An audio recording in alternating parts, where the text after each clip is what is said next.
This week, I had an episode request. So on today's For Real Friday, I'm going to revisit a topic I've touched on in the past, but given our current market, there are a few different factors to discuss. So today, I'm going to talk about if you should sell first or buy first in this crazy pandemic market. With a lot of people feeling like this market and this momentum won't sustain or keep up for the remainder of the year, I have had an increase of people recently considering selling their homes to get top dollar and either cashing out or looking at moving in with family until this market cools off a bit. So one thing that hasn't really changed in my opinion on this is a very individual situation-based question. My general answer for this for 99% of people is that you should be buying first in this kind of market. The process of buying a home right now can be very long and it's certainly very competitive. And realistically, if you don't want to settle, you could very well end up homeless. In other more calm markets, sellers sometimes opt to sell first because they're concerned that their home may not sell or that they won't get the money that they need out of it. But right now, it is basically a guarantee that your home will sell and for more than it probably should. But there are certain situations when selling first can make sense right now, especially if knowing what crazy number you may get for your home will majorly impact what you can do next.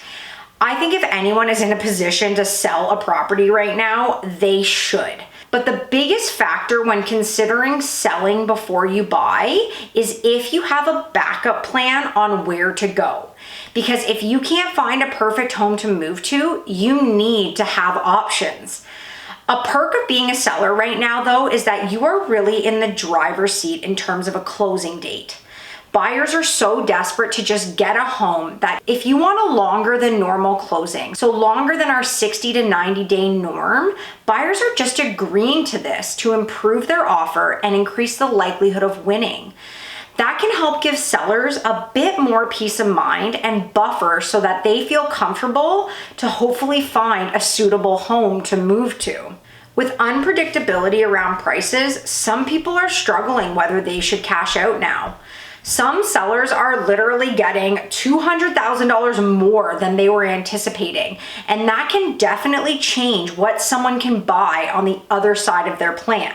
Generally, if you have a super unique property, a home on a busy street, or even a rural home, people often opt to sell first because those homes can sometimes take longer to sell. But now is a wonderful time for those people to be thinking about selling because there is limited supply. And those sometimes deal breakers are becoming a little more acceptable for buyers because they just want a house.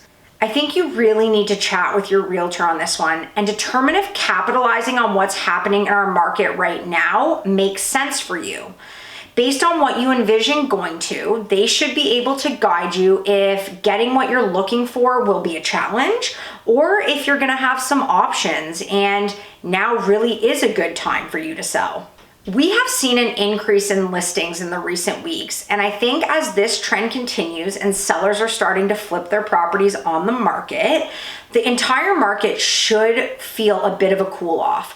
So I do know some people who are taking the major risk, selling their home in what a lot are saying will be the peak of the market this year, and hoping that in the coming months, they can pick up a property in a bit of a calmer market.